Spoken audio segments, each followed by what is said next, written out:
मेरो है, राम मेरो है, सीताराम मेरो है। आइए बोले अब बड़ी विचित्र घटनाएं घट रही। भगवान शिव गृहस्थ धर्म कहते हैं कैसे निभाओ, माता का रूप धारण करना। बोले यह तन भेंट सती अपना शिव संकल्प किन मन में संकल्प कर लेते। संकल्प जो है बड़ा प्रसिद्ध चीज है, बहुत सुंदर चीज है। सम्यक कल्पना ही सम्यक कल्पना को ही संकल्प कहते हैं। जो कर लिया उसको निभाना चाहिए, और नहीं निभाए तो बड़ा दोष लगता है। भगवान शिव ने संकल्प कर लिया और निभाएंगे। अगर जागृत अवस्था में रहेंगे तो हो सकता है कि कुछ स्थिति गृहस्थ धर्म का हो जाए। इसलिए परमात्मा शिव समाधि में चले गए। परमात्मा शिव समाधि में चले गए, समाधि में बैठे। समाधि का मतलब शम में अधिपत्य जम जाना ही समाधि है। अच्छा ऐसा समझ ले साधारण भाषा में, किसी भी अवस्था में परमात्मा को न भुला देना समाधि है, ऐसा समझ ले बस। किसी भी परिस्थिति में परमात्मा को मत भुलाना, यही समाधि। नाक बंद करके समाधि बैठेंगे। अच्छा समाधि दो प्रकार की होती है, एक जड़ समाधि, एक चेतन समाधि। जड़ समाधि विश्वामित्र की है, चेतन समाधि गोपियों की है। विश्वामित्र की समाधि जड़ समाधि है माया। ये मन बड़ा विचित्र है। अच्छा एक पत्थर है, एक बहुत बड़ा पत्थर, और उस पत्थर को ऊंचा पर चढ़ाना, ऊंचाई पर चढ़ाना, और ऊंचाई पर ढकेल कर ले जा रहा है पत्थर, और जाते जाते एकदम ऊपर आ गया है, थोड़ा दूर और रह गया ले जाने के लिए, तब तक पत्थर छूट गया और बहुत बड़ा पत्थर है। तो पत्थर कहां जाएगा? नीचे जाएगा। कितना नीचे जाएगा? हो सकता है जहां पत्थर था उससे भी ज्यादा दूर चला जाए।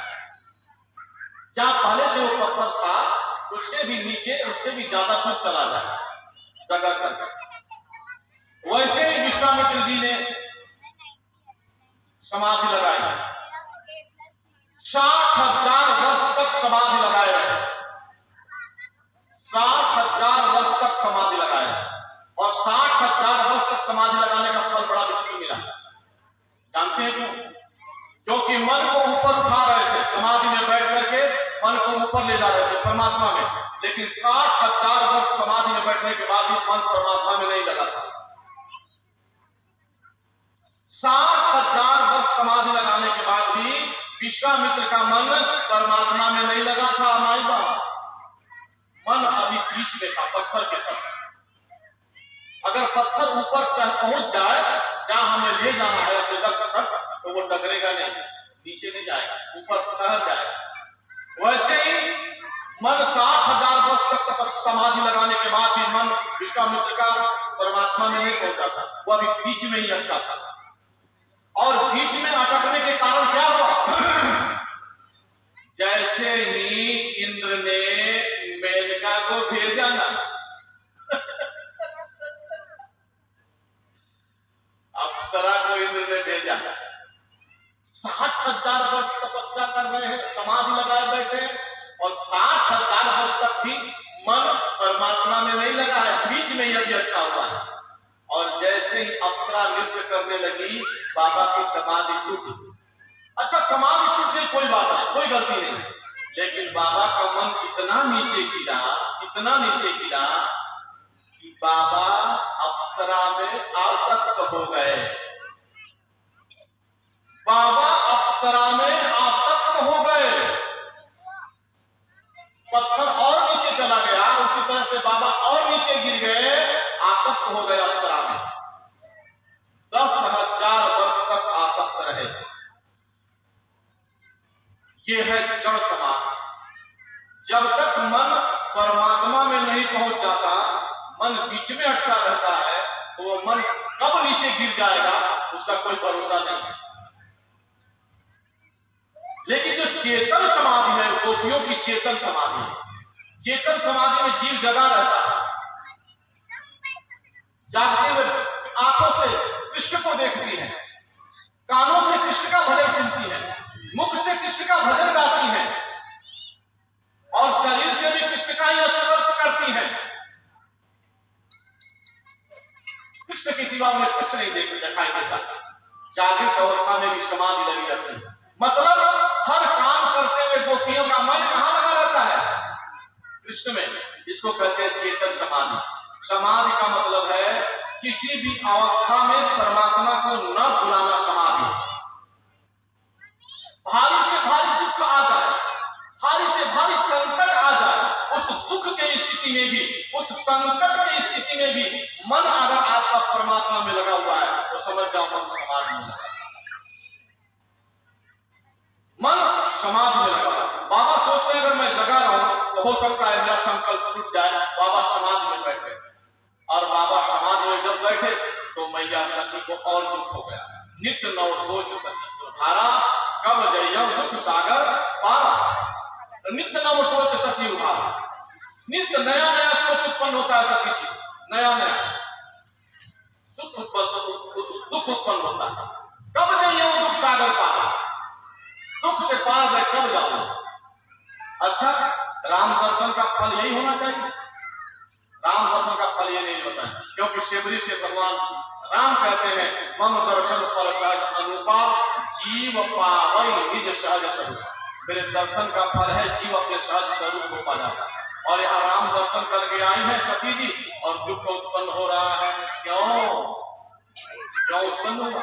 क्योंकि संशय सर्प त्रसे मोय काटा। संशय रूपी सर्प ने उन्हें काट दिया।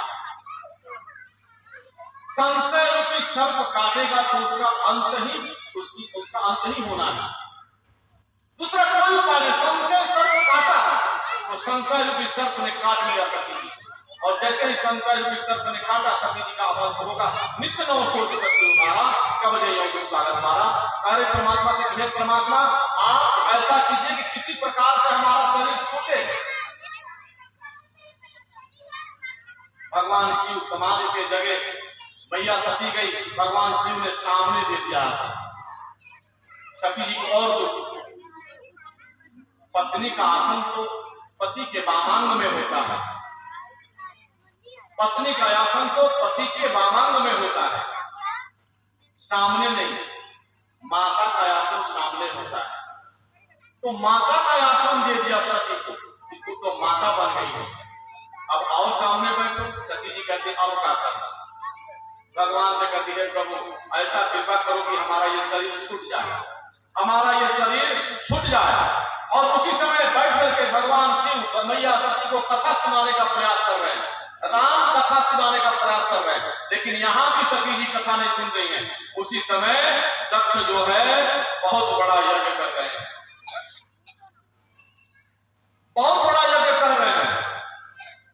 और देवता लोग ऊपर से गीत गाते हुए सूर्य सुंदरी करही कल गाना।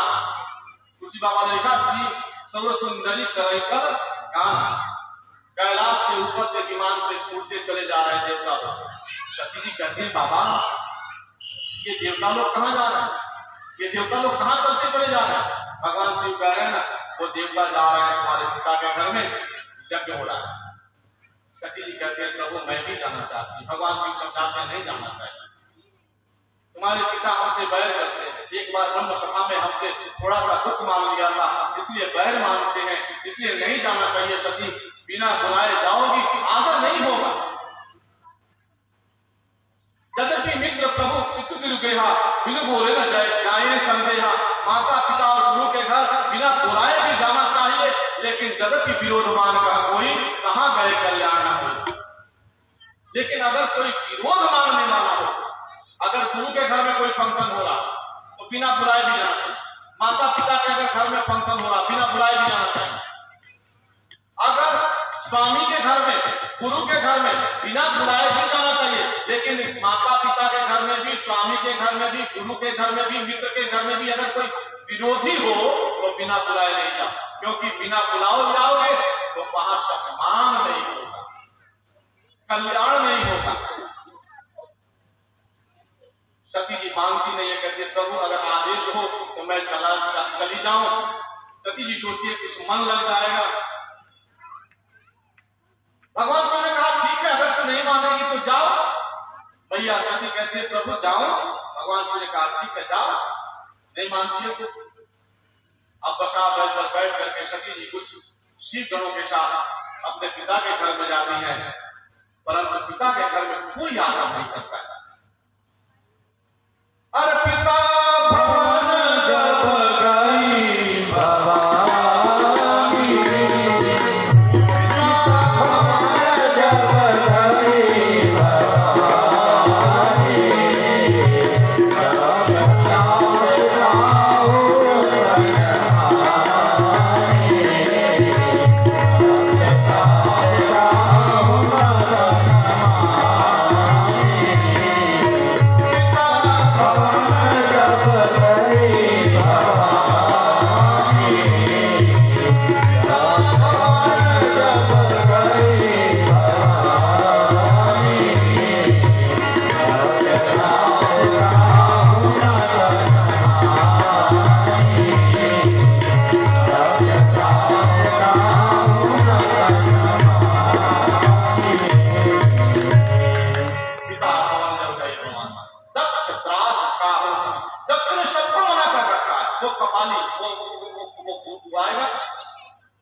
बोला शंकर अपनी पत्नी के साथ कोई उसका सम्मान नहीं करेगा। अगर कोई सम्मान करेगा तो उसको देश का निकास कर दिया जाएगा, उसको सर को काट दिया जाएगा।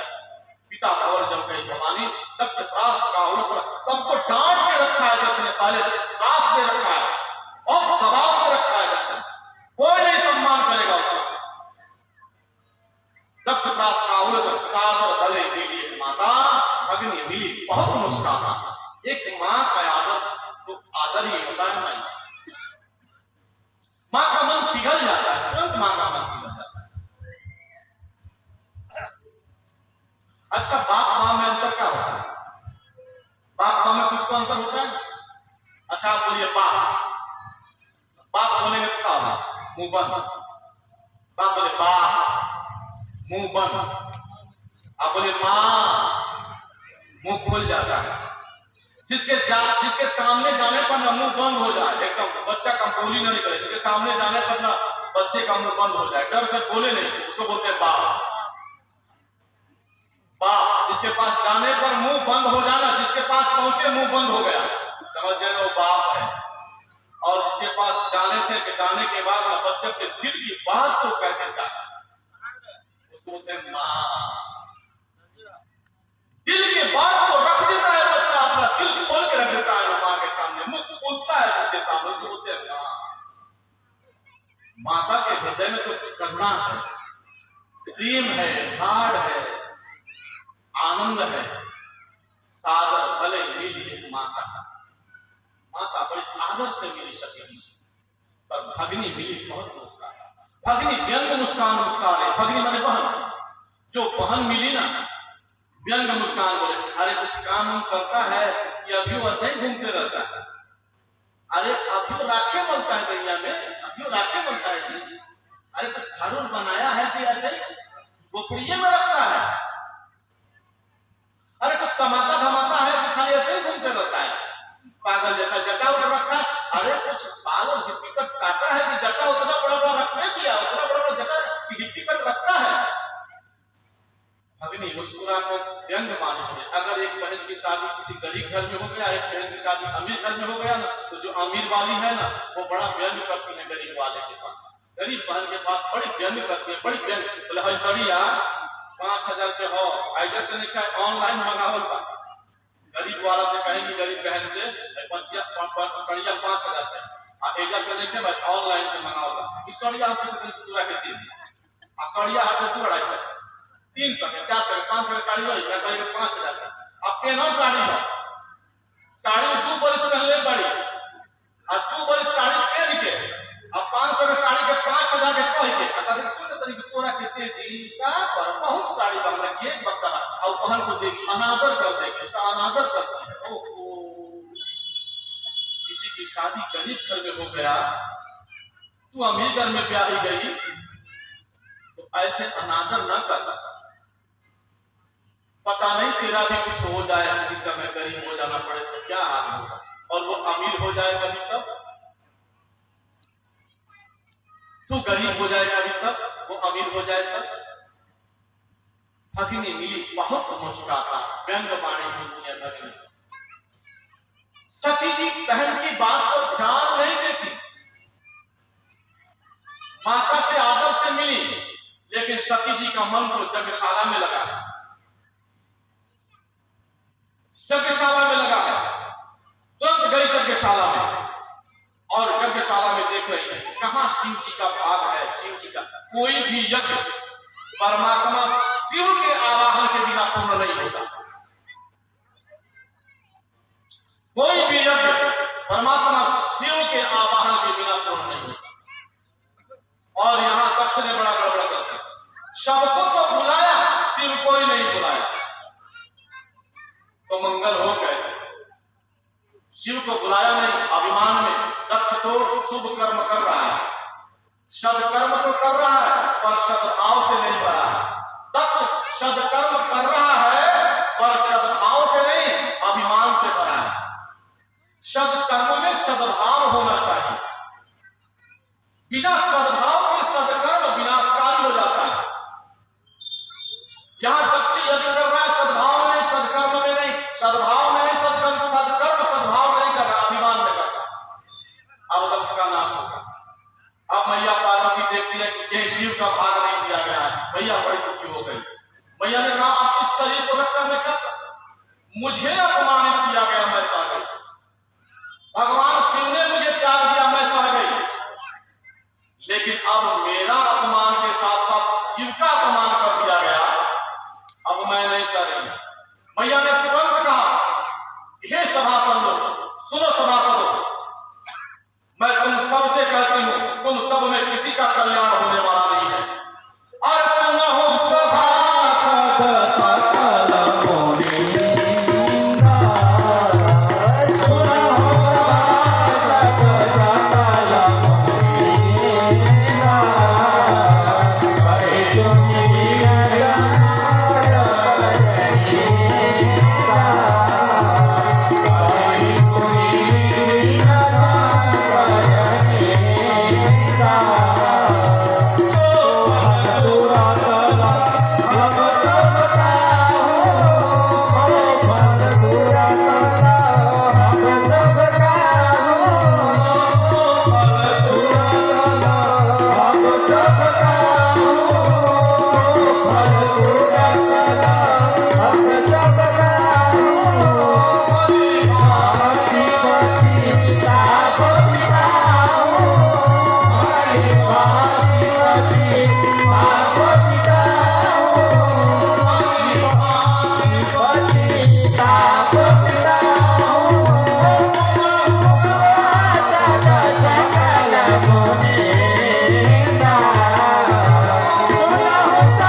मंदमती है।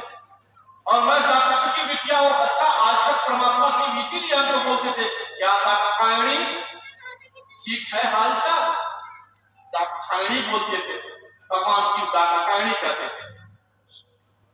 सती जी को दाक्षायणी मतलब चतुर, चतुर बाती, चतुर बेटी, हालचाल ठीक है। क्यों? क्योंकि पिता मंदमती निंदक ही, पिता मंदमती है और का अपमान करता है और सब कोई अपमान कर रहा है, वो फल पाएगा। और मैया सती ने एकदम उसी समय अपने शरीर का त्याग करने के लिए मैया तैयार हो गई। और बाबा ने लिखा कि सती मरत हरिसन वर मांगा, हरि से वर मांगा परमात्मा शिव से नहीं हरि से वर मांग रहे। क्यों? क्योंकि अपमान हरि का किया है। सती मरद हरिसन हरि मांगा, जन्म जन्म शिव पद अनुरागा। और तेहि कारण ही मैं गिरिधर जाई, तेहि कारण ही मैं गिरिधर जाई।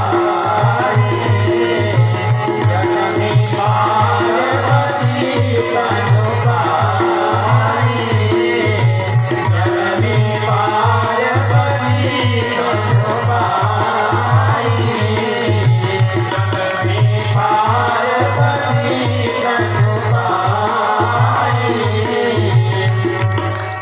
यही कारण है मेरी विरजाई। सती ने अपने शरीर का त्याग कर दिया, और जैसे ही सती ने अपने शरीर का त्याग किया, सारे के सारे जो शिव के गण थे एकदम क्रोधित हो गए और यज्ञशाला को तोड़-फोड़ करने लगे। भृगु ऋषि आचार्य थे। भृगु ऋषि ने आवाहन किया और हवन कुंड से सैनिक उत्पन्न हुए और सारे के सारे रुद्र गणों को मारकर भगा दिया। नारद जी ने कहा, नारायण नारायण, बाबा शिव यहाँ बैठे हैं, मां सती जी जलकर राख हो गई। भगवान शिव ने वीरभद्र को भेजा और वीरभद्र ने दक्ष के यज्ञ को विध्वंस कर दिया। दक्ष के मूड़ी को उखाड़ करके यज्ञ कुंड में फेंक दिया। भगवान शिव के शरण में जब उनकी पत्नी गई दक्ष की, परमात्मा ने कृपा कर दिया और दक्ष को पुनः बकरी का मुख लगा करके, और दक्ष ने प्रार्थना किया और दक्ष का यज्ञ जो है पूरा संपन्न हुआ। भगवान शिव के सानिध्य में जाने पर ही दक्ष का संपन्न हुआ। और इधर समाचार नारद जी पाए। नारद जी ने समाचार पाया कि कैसे हिमाचल के घर में सती पार्वती के रूप में जन्म ली है। तो जो संशयात्मिका सती थी, सती माने संशयात्मिका श्रद्धा, और पार्वती मतलब दृढ़ात्मिका श्रद्धा, अविचल श्रद्धा। पार्वती माने अविचल श्रद्धा, हिमाचल अविचल एकदम दृढ़ात्मिका है, हिलता डुलता नहीं, एकदम स्थिर रहता है। इसलिए पार्वती जो है स्थिर बुद्धि की है, स्थिर श्रद्धा है, और सती संशयात्मिका श्रद्धा है। संशयात्मिका श्रद्धा का अंत हो गया, संशयात्मिका श्रद्धा का अंत हो गया और अविचल श्रद्धा का जन्म हुआ। नारद जी आए, नारद जी से कहा हिमाचल राजा ने कि प्रभु आप देखिए मेरी पुत्री का हाथ का रेखा कैसा है, वो कैसे भाग्य की है।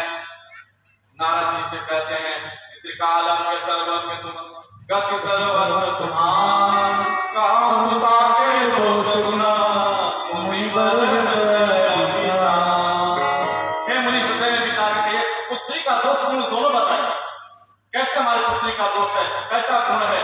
परमात्मा जहां पार्वती जन्म ली है, पार्वती का एक अर्थ और है, मानस में बड़ा सुंदर बात कहा है तुलसी बाबा ने। पार्वती का अर्थ क्या है और पर्वत का अर्थ क्या है। पाहन पर्वत वेद पुराना, राम कथा रुचिरागर नाना। वेद पुराण रूपी पर्वत से, वेद पुराण ही पर्वत है, और वेद पुराण रूपी पर्वत से दृढ़ात्मिका और अविचल श्रद्धा का जन्म हुआ। पाहन पर्वत वेद पुराण, वेद पुराण रूपी पर्वत से अब की बात पार्वती का जन्म हो रहा है।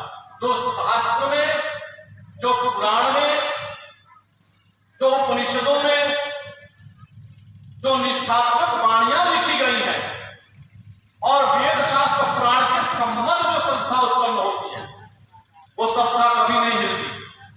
जो वेद शास्त्र पुराणों से हटकर श्रद्धा होती है ना, वो श्रद्धा भटकती रहती है, वो श्रद्धा का अंत हो जाता है। वो श्रद्धा आजकल बड़ी विचित्र बात है, वेद पुराण और शास्त्रों से सम्मत लोग बातें नहीं करते। वेद पुराण शास्त्र और सम्मत से, उपनिषदों से सम्मत बात नहीं करते, इसलिए उनकी श्रद्धा गिरती रहती है, हिलती रहती है, और अंत में उनकी श्रद्धा का नाश हो जाता है। वेद पुराण रूपी शास्त्र रूपी पर्वत से श्रद्धा उत्पन्न हुई पार्वती के रूप में, और जगत का कल्याण करने वाली पार्वती पार्वती का जन्म हुआ। बाबा से कहते हैं हिमांचल जी कि आप बताइए कि प्रभु हमारी पुत्री का दोष गुण क्या है, इसमें दोष क्या है और गुण क्या है। बाबा ने कहा दोष तो ऐसे कुछ भी नहीं है, दोष तो इसमें ऐसे कुछ भी नहीं है, लेकिन एक बात है थोड़ा मोड़ा दोष है। बाबा कहते हैं थोड़ा मोड़ा दोष है? बोले हाँ। बोले क्या दोष है थोड़ा मोड़ा? बोले थोड़ा मोड़ा यही दोष है कि इसका जो वर होगा ना वही थोड़ा इसमें दोष है। इसका जो वर होगा वो अगुण अमान मात पितुहीना उदासीन सब संशय जोगी जटिल अकाम मन नगन अमंगल वेश अस स्वामी कही कर मिलहि बड़े हसनी। बोले जोगी होगा इसका पति, जटिल होगा इसका पति जटावा, जोगी होगा जटिल होगा जटावा, जोगी जटिल अकाम मन अकाम मन होगा, मन में कोई इसके संशय नहीं रहेगा, अकाम मन नग्न अमंगल नग्न रहेगा, अमंगल वेश धारण करेगा। अस स्वामी यही कर मिले परिवर्तन रेखा है। बोले अच्छा महाराज अब बचा क्या? जोगी मिलिए जाएगा, जटा वाला मिलिए जाएगा, जोगी जटिल अकाम मन कामना वाला रहेगा ही नहीं, नग्न रहबे करेगा, अमंगल वेश रहबे करेगा। बाबा और भी कुछ बाकी रहा? बोले जोगी जटिल अकाम मन नग्न अमंगल वेश अस स्वामी यही कर मिलहि बड़े हस्त हसरे। लेकिन एक बात बताऊं, फिर भी मैं एक बात बताना चाहता हूं। बोले क्या? कि जे वर के दोष बताने थे सब शिव मैं अनुमान, जो मैंने दोष बताया वो सब शिव में है। अगर शिव के लिए तुम्हारी पुत्री तपस्या करे तो तुम्हारी पुत्री को शिव के रूप में पति अगर मिल जाए तो समझ जाओ कि जगत का कल्याण करने वाला तुम्हारा पुत्री की पति जगत का कल्याण करने वाला। शिव में कोई भी दोष नहीं है, वहां दोष भी गुण हो जाते हैं। जैसे विष्णु भगवान शेष सैया पर चयन करते हैं, कोई उनको दोष देता है? अग्नि देवता, सूर्य देवता शुभ और अशुभ वस्तुओं पर पड़ते हैं, कोई उनको दोष देता है? गंगा जी में पुनित और अपुनित जल बहता है, कोई दोष देता है? वैसे शिव जी में सारे दोष गुण के रूप में हो जाते हैं। नारद जी तो कह के चले गए, लेकिन जो मैना है वो कहती है कि अरे महाराज ये वर के दोष बसाने कह रहे हैं ना बाबा नारद जी, तो जो घर वर कुल होई अनुपा तो विवाह कीजिएगा। अगर घर वर और कुल अनुरूप नहीं होगा तो विवाह मत कीजिएगा। लड़की भले हमारी कुमारी रह जाए लेकिन विवाह मत कीजिएगा। देखिए बड़ी विचित्र बात है कि तीन आदमी तीन चीज देखता है, घर वर और कुल। घर वर और कुल देखकर विवाह का तीन आदमी तीन चीज देखता है। घर कौन देखता है, वर कौन देखता है, कुल कौन देखता है? घर माँ देखती है, घर माँ जो है ना लड़की की माँ घर देखती है। अगर लड़की के पिताजी कहीं गए हैं वर देखने के लिए, दूल्हा देखने के लिए, तो माँ कहे कि अच्छी घर ठीक है कि नहीं, उसका घर बना है, घर ठीक है कि नहीं। लड़कियां जाएगी तो कहाँ रहेगी? लड़की की माँ को घर का बड़ी चिंता रहता है, घर कैसा है। कुल देखता है पिता, क्योंकि पिता को रहना है समाज में, इसलिए कुल देखता है किस कुल में विवाह कर रहा है, कैसा कुल है। और वर देखती है लड़की, लड़की वर देखती है। वो न कुल देखती है न घर देखती है, वर देखती है। लड़की वर देखती है, पिता कुल देखता है और माता घर देखती है। मैया करे जो घर वर कुल हो अनुरूप तो करिए विवाह दुकान। अगर नहीं अनुरूप मिलेगा तो आप भले ही